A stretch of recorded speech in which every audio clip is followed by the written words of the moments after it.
Welcome to crypto market pulse. आपके साथ मैं हूं अयाज, क्रिप्टो मार्केट से आज की बड़ी खबरों के साथ। चलिए देखते हैं आज के टॉप हेडलाइंस। बिटकॉइन $65,000 की रेंज में, जुलाई में अब तक 12% ऊपर। Black rock CEO Larry Fink ने बिटकॉइन पर जताया भरोसा, कहा बिटकॉइन के फंडामेंटल मजबूत। यूएस में अगले हफ्ते पास हो सकता है क्लैरिटी एक्ट, यूएस हाउस के क्रिप्टो लीडर का बयान। जापान की बड़ी फाइनेंशियल फर्म एसबीआई होल्डिंग ने सिंगापुर के क्रिप्टो एक्सचेंज कॉइनहेको को खरीदा। बिटकॉइन इस वक्त $65,000 की रेंज पर ट्रेड कर रहा है। फ्राइडे के इंटरडे लो $62,470 से रिकवरी के बाद वीकेंड पर बिटकॉइन में अच्छी तेजी देखने को मिली और पिछले 2 दिनों में बीटीसी 3.5% से ज्यादा बढ़ा है।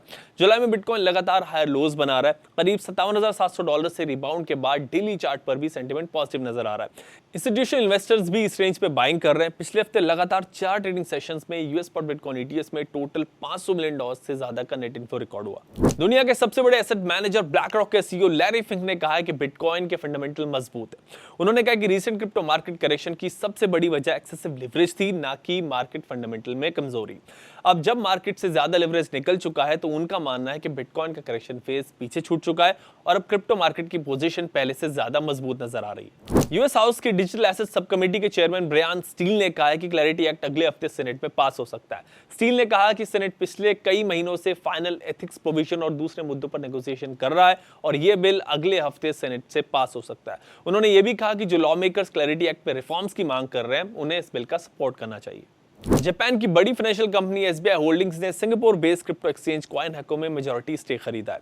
इस एक्विजिशन के बाद एसबीआई के डिजिटल एसेट्स यूजर बेस में 4 लाख से ज्यादा यूजर्स ऐड हो जाएंगे। एसबीआई होल्डिंग्स एशिया में अपने डिजिटल एसेट्स बिजनेस को एक्सपेंड कर रही है और कॉइनहेको को खरीदना एसबीआई की लॉन्ग टर्म स्ट्रेटजी का हिस्सा है। अब चेक करते हैं मार्केट में top gainers and top losers कौन से रहे।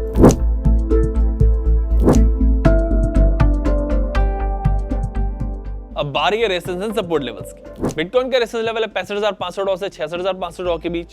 सपोर्ट जोन है $62,900 से $63,700 के बीच। इथेरियम का रेजिस्टेंस जोन है $1890 से $1920 के बीच। सपोर्ट जोन है $1800 से $1840 के बीच। बीएनबी का रेजिस्टेंस जोन है $575 से $580 के बीच। सपोर्ट जोन है $560 से $565 के बीच। सोलाना का रेजिस्टेंस जोन है $78 से $79 के बीच। सपोर्ट जोन है $74 से $75 के बीच। एक्सआरपी का रेजिस्टेंस जोन है $1.13 से $1.15 के बीच। सपोर्ट जोन है $1.06 से $1.07 के बीच।